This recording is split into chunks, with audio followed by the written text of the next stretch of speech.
primero vamos a ver un concepto muy importante es el concepto de flujo. El concepto de flujo, fíjense bien, es muy simple. Imagínense que esto es un chorro de agua. Estas líneas grises que están aquí consideradas. Y que nosotros tenemos la boca por ejemplo, de un recipiente. Sería este círculo verde. Noten que si definimos, lo primero que tendríamos que hacer es pensar en que un área usted la puede también representar de forma vectorial. Y es muy simple, las reglas son muy simples. Para representar a un área vectorialmente, lo único que usted tiene que hacer, fíjense bien, voy a tratar de dibujar una acá. Un área vectorial, lo único que usted tiene que hacer es considerar el área de la misma, le vamos a llamar A, tiene el área, ese es un escalar.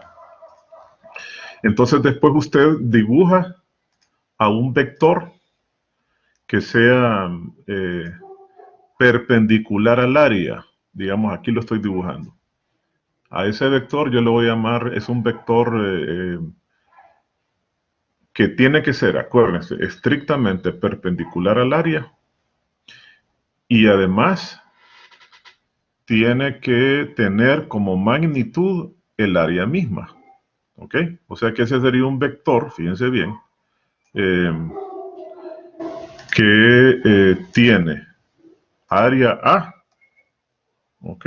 Tiene área A mayúscula, y tiene la dirección y el sentido se lo va a dar un vector normal, lo voy a dibujar en rojo, un pequeño vectorcito, que va a representar únicamente un vector unitario, ahí, que ese vector le podemos llamar vector n unitario. Y entonces solo tenemos que multiplicar a este escalar A por este vector unitario. Lo voy a tener que dibujar ese vector así. Ese vector le podemos llamar n de normal, porque es un vector normal unitario, n. Entonces, si usted multiplica al escalar A, que es el que nos da la magnitud del área, lo multiplica por este vector, entonces usted va a construir este vector que aparece acá, el que primero dibujé en azul. Ese vector podríamos llamarle ya vector superficie, ¿verdad? En general se le va a llamar a ese vector un vector superficie. Y no se les olvide, es normal a la superficie, siempre saliendo de la misma, es normal a la superficie, y la magnitud de ese vector es precisamente el área de la superficie. ¿Ok? Eso creo que no lo habían visto, no sé, salvo que hayan llevado álgebra vectorial en cálculo 2, creo, no sé si lo habían visto. ¿Lo habían visto antes, la representación vectorial de una superficie? Bien, entonces eso les va a servir más bien cuando lleven cálculo 2, que creo que ahí lo van a abordar. Entonces acuérdense, esta es la manera de representar una superficie, un vector normal a la superficie, saliendo de la misma, ¿verdad? Una magnitud igual a la superficie misma e internamente queda constituido mediante esto. Un escalar, que es la superficie, multiplicada por un vectorcito que nos da dirección y sentido de la misma. Entonces, volvamos a la superficie que teníamos originalmente. Decíamos que aquí hay un campo. Por ejemplo, son las líneas de flujo de un chorro de agua. Y aquí tenemos la boca de un recipiente. Y este es el vector que representa a la superficie de la boca de entrada de ese recipiente. Noten que si usted cambia la orientación de esa boca, si este ángulo usted lo varía, lo aumenta o lo disminuye, llegará un momento, por ejemplo, en el que, voy a tratar de dibujarlo, definitivamente no habrá forma de que ahí, por ejemplo, si usted alinea a esa superficie de esta manera, haciendo que esta es, bueno, ese es un vector, ese es el vector S, ¿verdad? Ese es el vector superficie. Notarán, y miren, es una línea de flujo, esta que está aquí, La voy a dibujar así para que la veamos con más claridad. Esa sería la línea de flujo del agua que está fluyendo. Y observen que aquí tenemos 90 grados. ¿Lo ven? Entonces noten que cuando este ángulo sea 90 grados, será imposible que entre nada en esa línea de flujo. ¿Están de acuerdo? Si usted orienta la boca así, de ninguna manera va a entrar agua ahí. En cambio, cuando este ángulo sea 0 grados, de tal manera que tengamos a esa boca así, así. Aquí tienen orientada de esa manera y tienen el ángulo que representa la superficie así, vean. Este es el ángulo de superficie. Y entonces observen que el vector que representa el flujo del agua, que lo voy a dibujar aquí en rojo, vendría así. Forma un ángulo de 0 grados. Ambos, la superficie, el vector superficie y el vector flujo, el vector que representa el agua fluyendo, forman un ángulo de 0 grados. Por lo tanto, es claro que para ciertos ángulos el flujo va a entrar, va a atravesar la superficie con una intensidad máxima. Y para otros ángulos el flujo va a ser nulo, como en este caso de 90 grados. El que lo que se está representando es un pedacito de una superficie. Por ejemplo, podríamos tener un pedacito rectangular de esa superficie que tenemos ahí, ¿verdad? Permítame, podríamos tener una superficie rectangular. Por ejemplo, este pedacito de por acá. Y ese pedacito está acá. Es un diferencial de la superficie total. Entonces noten que de la misma manera, a medida que cambiamos la orientación que forma el campo que en este caso ya nos vamos, les decía, vamos a aterrizar hacia el campo eléctrico. Estas son líneas de campo eléctrico. Son uniformes, o sea, es un campo eléctrico que existe en el espacio que rodea el diferencial, es uniforme, lo que significa que tiene la misma magnitud, dirección y sentido en cualquier punto del espacio alrededor de esa superficie. Entonces es claro que cuando el ángulo, la orientación entre, voy a usar cuando la orientación entre el diferencial y el vector, campo eléctrico que acabo de dibujar, es de 90 grados, da cero, ¿verdad? Aquí es imposible que entren líneas de flujo a atravesar la superficie. Y vemos que a medida que este ángulo varía, lo hacemos menor, a medida que este ángulo cambia, empiezan a atravesar, esta superficie comienza a ser atravesada por las líneas de flujo. De tal manera, miren que a medida que el ángulo se hace cercano a cero, crecen más y más las líneas de flujo que lo atraviesan hasta que se vuelve máximo. ¿Cómo puedo expresar que el número de líneas de flujo que atraviesan esa área transversal a la cual voy a llamar phi de campo eléctrico, ¿verdad? Es un phi de campo eléctrico.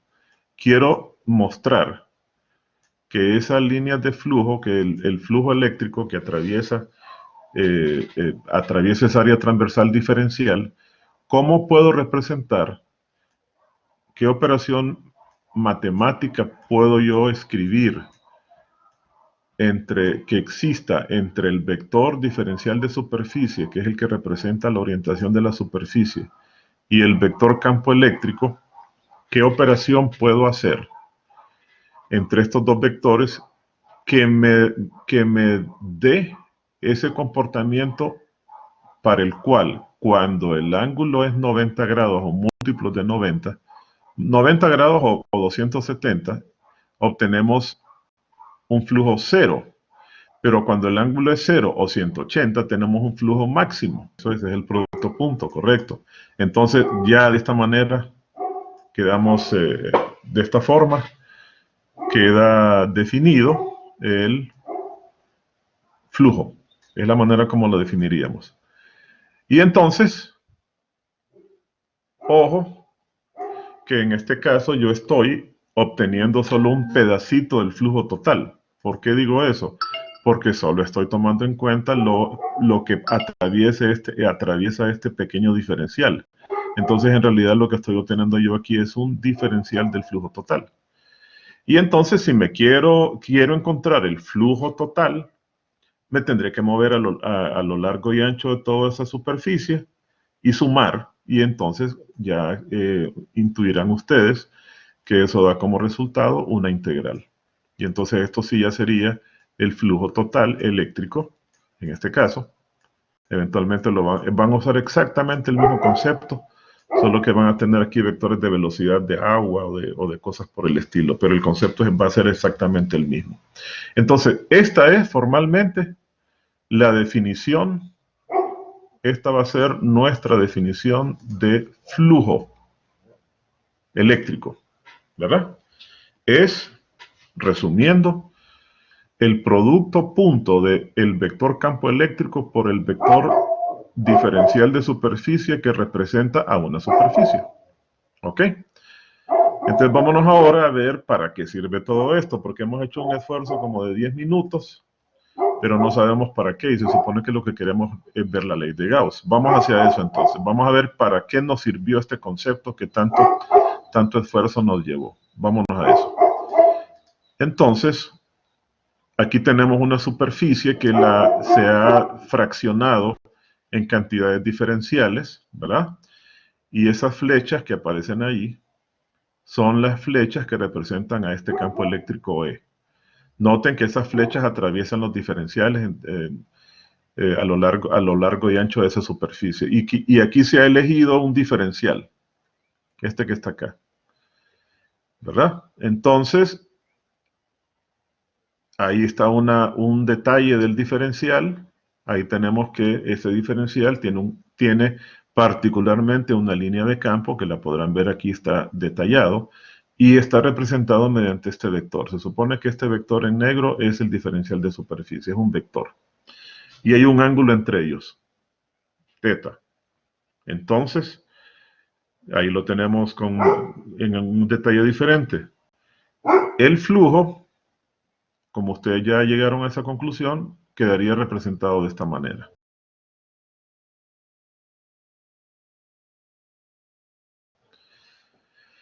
Gauss, un matemático francés, descubrió lo siguiente, fíjense bien. Gauss descubrió que si él tomaba una superficie cerrada, por ejemplo, aquí tiene él una esfera que se ha abierto para que veamos el detalle de lo que hay dentro de la esfera. Esa esfera es un área cerrada, ¿verdad? Acuérdense que el área de la esfera es 4πr². Y entonces, en el interior de la esfera hay una carga positiva. Entonces, ¿qué ocurre? Que las líneas de campo de esa carga atraviesan hacia afuera. Las líneas de campo salen acuérdense cómo son las líneas de campo de una configuración de cargas positivas, las líneas de salen hacia afuera, radialmente, ¿verdad? Y entonces atraviesan los diferenciales, atraviesan la superficie. Y aquí tomamos uno de esos diferenciales. Y vamos a calcular el flujo a través de ese pequeño diferencial. Y entonces después vamos a sumar todos los flujos. Y encontró este señor que el flujo total a través de esa superficie, que es la integral que decíamos, tomamos un diferencial y después lo generalizamos, la sumatoria en toda la superficie, ese es el flujo total en esa superficie que, ojo, tiene un ingrediente, observen, que no tenía la definición que vimos antes, y es que aquí aparece un círculo.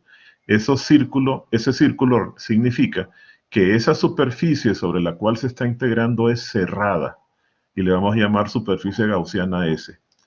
Él descubrió que el flujo total de campo eléctrico a través de una superficie cerrada era igual a la carga que estaba encerrada por esa superficie dividido por el epsilon sub 0, que representa las propiedades de permitividad del medio en el que se encuentra esa carga. Esa es la ley de Gauss.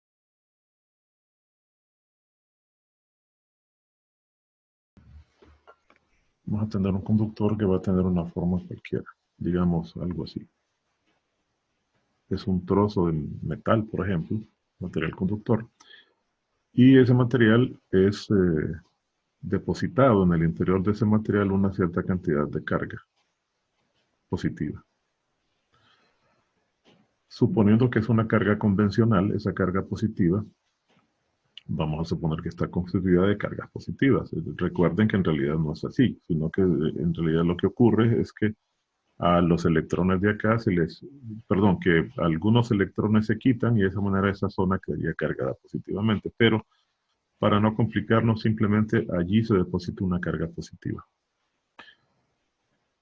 Como este es un material conductor, lo que lo diferencia de otro material que es el aislante es que los electrones o los portadores de carga, en este caso positivos, tienen la libertad de moverse, ¿verdad? En cambio, si depositáramos esta carga en un punto dentro de un material aislante, entonces las cargas no se podrían mover. Esa es la diferencia. Las cargas no se pueden mover.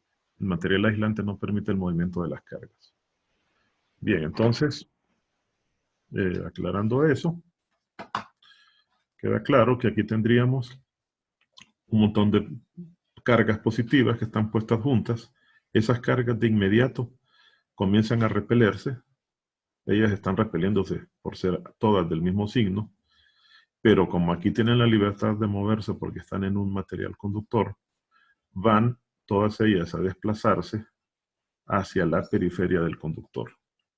Dejan de estar ubicadas acá, de tal manera que lo que vamos a tener pasado un cierto tiempo es que todas las cargas se van a acumular en la periferia del conductor, allí, en la periferia del conductor. Y ya no queda nada de carga en el interior del conductor.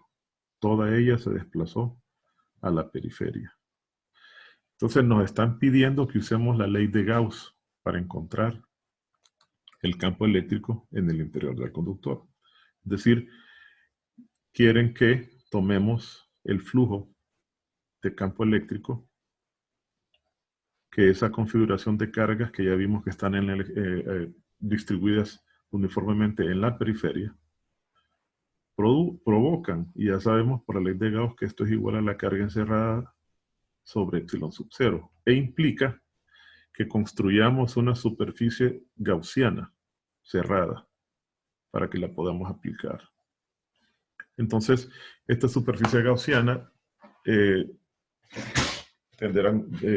tiende a guardar la misma simetría de la geometría que estamos considerando, la misma geometría de la configuración de cargas con la que estamos trabajando. Quiere decir, la voy a dibujar aquí, así, que esta va a ser nuestra superficie gaussiana. Voy a construir una superficie en el interior del conductor.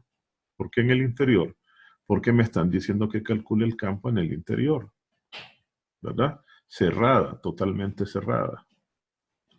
Ok, ya está construida entonces. La pregunta es lo siguiente. ¿Hay carga en el interior del conductor? No. La carga encerrada no existe. ¿Por qué? Porque la carga encerrada, la carga, hemos dicho que estaba originalmente en el interior, se desplazó por mutua repulsión al exterior y se encuentra en la periferia. Entonces no quedó ninguna carga en el interior del conductor. Por lo tanto, automáticamente, fíjense bien, si esta integral de E punto ds es igual a 0, porque la carga es 0, implica que el campo eléctrico en el interior del conductor es 0. No puede ser 0 la superficie. Por lo tanto, conclusión muy importante, y es que los campos eléctricos en el interior de los conductores son igual a 0. Campos eléctricos en el interior de conductores son nulos. Esto es una aplicación de esto. Es el hecho de que usted, por ejemplo, tiene un celular y si usted está dentro de un ascensor, el celular no funciona porque las líneas de campo electromagnético a través de las cuales se establece la comunicación no pueden atravesar las paredes metálicas del ascensor. Por lo tanto, usted va a tener muy mala o nula recepción al interior de una superficie totalmente metálica.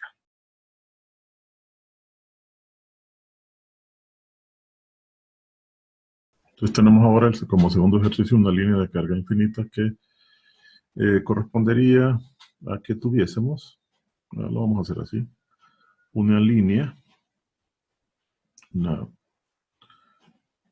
barra, un alambre cargado infinito. Este alambre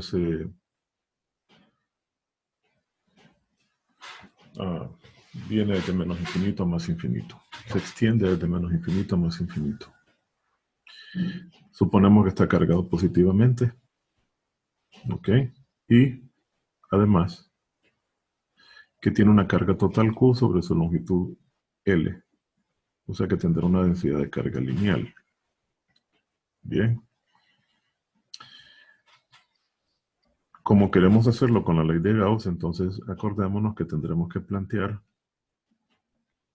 que el flujo de campo eléctrico es igual a la integral en una superficie cerrada S del campo eléctrico a través de la superficie. Y eso va a ser igual a la carga encerrada dentro de la superficie gaussiana sobre epsilon sub 0. Implica que tenemos que construir una superficie gaussiana. Notarán que la superficie gaussiana que ofrece la mejor opción de simetría es un cilindro. Entonces tendríamos un cilindro, envolvemos a esa barra en un cilindro, ¿verdad? Cuyo radio coincida con la distancia en la cual nos piden hacer cálculo. Por ejemplo, en este caso, si se acuerdan, cuando hicimos el cálculo, este cálculo, pero lo hicimos con la ley de Coulomb, que nos pedían el campo en un punto a una distancia R, a una distancia A. Pues en este caso, hacemos coincidir el radio de ese cilindro con justamente esa distancia. O sea que vamos a encontrar el campo en la superficie, en cualquier punto de la superficie, de esta superficie. O sea, aquí tendríamos un cilindro de radio A. Y de longitud igual a la longitud de la barra, o sea, infinita. Entonces, esa es nuestra superficie gaussiana. Esta integral alrededor de esa superficie gaussiana, noten, la podemos separar en tres integrales de superficies abiertas. ¿Cuáles son esas superficies? Aquí las podemos identificar. Observen, ese cilindro está formado por una superficie que es una de las tapas laterales, la tapa lateral izquierda, ¿verdad? Que tendrá un vector que la represente, que le voy a llamar vector S1. Voy a considerar los vectores diferenciales. Aquí tendríamos un pedacito de esa área, ¿verdad? Diferencial de superficie perpendicular a la superficie. Luego tiene una superficie lateral, que es esta, abierta, sin tapas, ¿verdad? Queda abierta, que le voy a llamar S2. Observen que las líneas de campo, perdón, que el vector en cualquier punto diferencial de superficie 2 igual va a ser tangente, van a ser líneas tangentes en cualquier punto considerado. Son esas, ¿verdad? Y aquí tendríamos una tapa lateral derecha, que le voy a llamar S3, representada mediante este vector, el vector diferencial de S3. ¿Ok? Por lo tanto, puedo dividir esta superficie total, que se ha fraccionado en 3,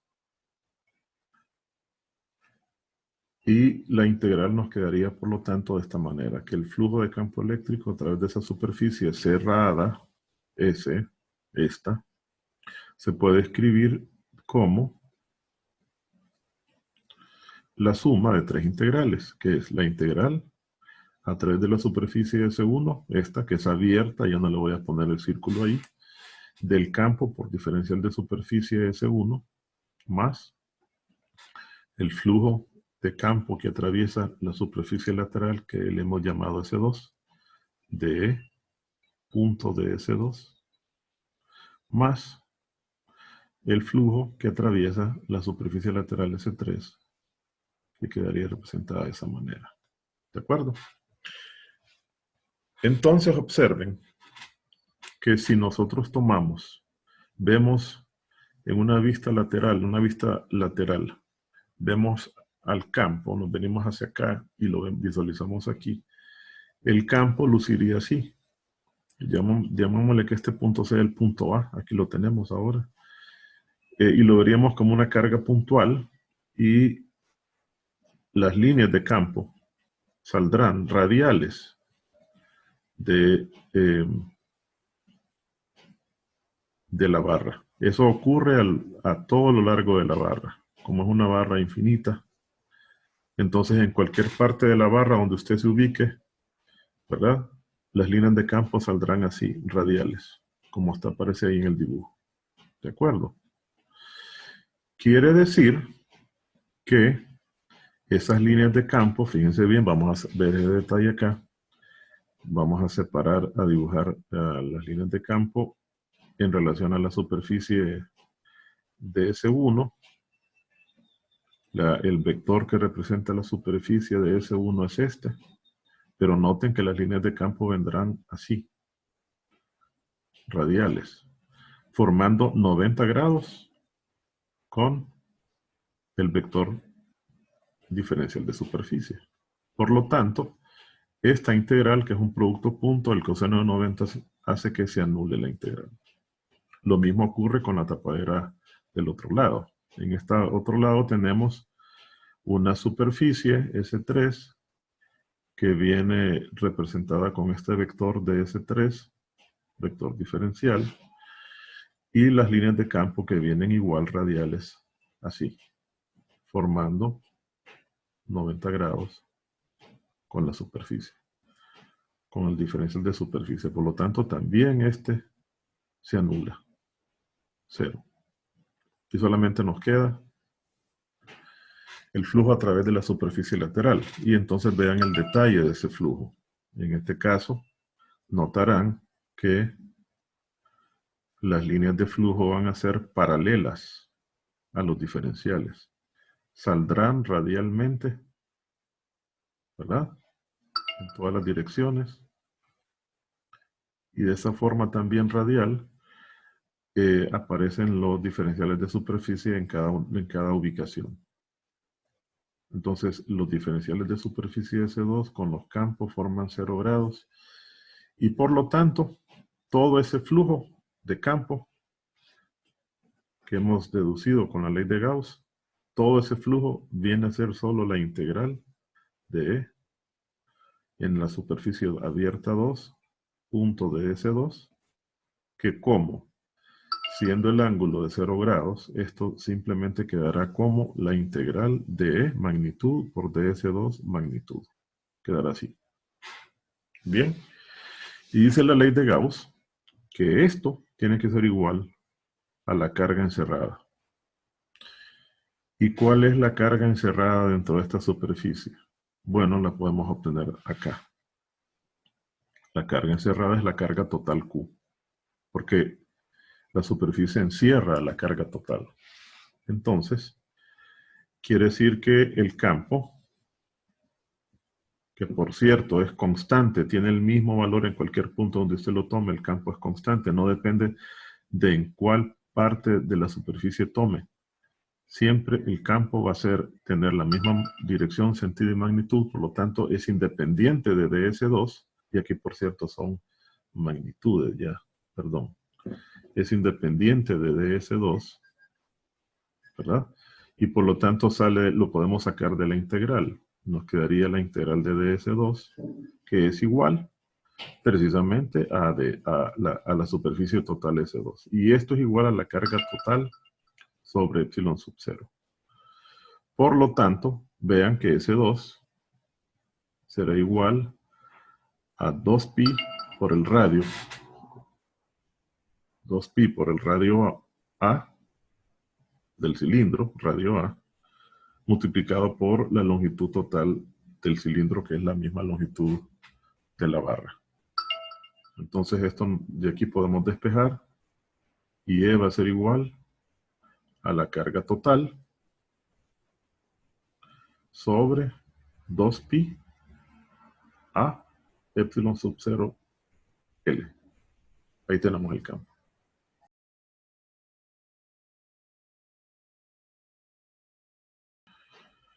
Campo eléctrico, ¿verdad? De placa cargada. infinita. O placa infinita cargada, bueno. ¿Verdad? Entonces vamos a tener una superficie que se supone infinita. Vamos a dibujar solo para apañárnosla, como dicen los españoles, para imaginarnos qué es lo que ocurre. Aquí tenemos una superficie que es despreciable en su espesor en relación a sus dimensiones. Tiene un área total A y tiene una carga total depositada Q en esa superficie, que la vamos a suponer positiva. Quiere decir que las líneas de campo saldrán de campo eléctrico hacia afuera, tangentes, ¿verdad? Saldrán así, hacia afuera, de las líneas de campo eléctrico, en las dos direcciones. Así. ¿Ok? Ese es el campo eléctrico. Y nos están pidiendo calcular ese campo eléctrico, pero con la ley de Gauss.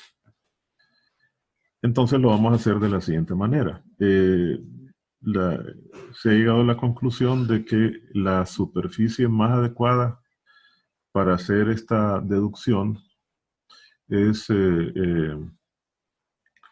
usar un cilindro incrustado, es decir, lo voy a dibujar acá con un detalle, voy a hacer una vista lateral de la superficie, solo estoy viendo esto de acá en una superficie lateral, todo eso está cargado positivamente, ¿ok? Y entonces las líneas de campo salen así, en las dos direcciones. Es un campo uniforme. Incluso hay una cosa interesante que vamos a ver al final sobre esta configuración de campo, o sobre el resultado de este campo. Entonces lo que sugieren es que tomemos un cilindro y así, voy a dibujar ahí, y lo incrustemos. O sea, la mitad del cilindro va a estar ahí y la otra mitad del cilindro va a sobresalir por aquí abajo. ¿De acuerdo? O sea que solo vamos a estar viendo esta pequeña subárea. El cilindro aquí lo veríamos de la siguiente manera. Aquí lo veríamos así. Lo voy a dibujar así. Y sobresale a ambos lados. Así. De nuevo, ese cilindro tiene tres superficies. Es una superficie cerrada en sí mismo, pero esas superficies cerradas se pueden abrir en tres, o se pueden separar en tres superficies abiertas. Son estas que estoy dibujando, son las mismas que consideramos en el ejemplo anterior. Esta, si le llamamos S1, a esta le voy a llamar S2 y a esta S3. Estaría representada sus diferenciales por este vector diferencial de superficie S1. Esta, por el contrario, el vector apunta hacia abajo de S3. En cambio, aquí tendríamos que el vector apunta lateralmente, radialmente, tangencialmente, además, perpendicular, perdón, que sería el vector de DS2. Igual que en el problema anterior. Y entonces el flujo, aplicando la ley de Gauss, nos dice que el flujo que atraviesa esta superficie gaussiana S, esta es nuestra superficie gaussiana S, el flujo de campo eléctrico que atraviesa esa superficie gaussiana S es igual a la integral en la superficie cerrada, en esa superficie cerrada, del campo eléctrico punto diferencial de superficie, que lo vamos a dividir en tres integrales que corresponden a cada una de las tapaderas, pero estas son superficies abiertas. Aquí tendríamos el campo fluyendo a través de la superficie S1 más el campo fluyendo a través de la superficie S2, ¿verdad? Más, abajo lo voy a escribir, el campo fluyendo a través de la superficie S3. ¿Ok? Ahí, S3. Y entonces noten, observen aquí que las líneas de campo resultarán paralelas a los diferenciales de superficie de S1. Observen que las líneas de campo salen así. y los diferenciales de superficie resultan paralelos, y también va a ser paralela el campo van a ser paralelos a los diferenciales de superficie de S3. En cambio, observen aquí, las líneas de campo van a ser perpendiculares en todos los vectores que representan a los diferenciales de superficie de la superficie lateral. Quiere decir que este se anula, porque el producto punto de este producto punto, el ángulo se anula porque es 90 grados. Aquí da 0. Y solamente nos quedan estos dos. Observen que S1 es igual en magnitud a S3. El campo es el mismo porque están las mismas distancias. Esa distancia es la misma, ¿verdad? H. Es un cilindro justo a la mitad, incrustado justo a la mitad. H. Entonces, quiere decir que estos dos integrales son iguales y yo puedo dejarla como 2 veces cualquiera de ellas. Voy a dejar entonces que el flujo total de campo eléctrico a través de esa superficie total es 2 veces la integral, por ejemplo, a través de la superficie S1. Así. ¿De acuerdo? Ocurre, como habíamos dicho desde el principio, que este campo es uniforme, tiene la misma magnitud, dirección y sentido, y a las mismas alturas H a ambos lados. Y en cualquier punto que yo tome va a tener esas mismas características, va a estar a la misma altura, a distancia de separación de la placa, va a tener la misma dirección y sentido. Por lo tanto, no depende del diferencial. A propósito, aquí a esto, como aquí el ángulo es 0 grados, se expresa nada más como el 2 veces la integral del producto de las magnitudes. Quedaría así, sobre S1. Y entonces, observen, volví a escribirlas, disculpen, son magnitudes. Sería E por S1. Ahí está. Y entonces lo sacamos de la integral. Este flujo nos da 2 veces el flujo por la integral de ds1. ¿Ok? La integral de ds1 es S1. Entonces obtenemos que 2 veces E por S1 es igual, dice la ley de Gauss, a la carga encerrada sobre epsilon sub 0. Aquí tenemos el flujo total y la ley de Gauss aplicada. Ahora, ¿qué es igual la carga encerrada? Entonces vean, aquí lo podemos visualizar. Esta lámina tiene una carga total Q acumulada en su superficie total S, o sea, tiene una densidad de carga sigma. Si yo tomo un pedacito de carga, que sería en este caso el de la superficie S1, ¿ok? Significa que la carga que se acumula, que va a ser justamente la carga encerrada, es la carga contenida en la superficie de S1, ¿ven? Esta carga es la carga encerrada, dividido por la superficie S1. Tiene que ser igual a sigma. Por lo tanto, si ustedes despejan, quedará claro que la carga encerrada va a ser igual a sigma por S1. Entonces lo voy a sustituir acá.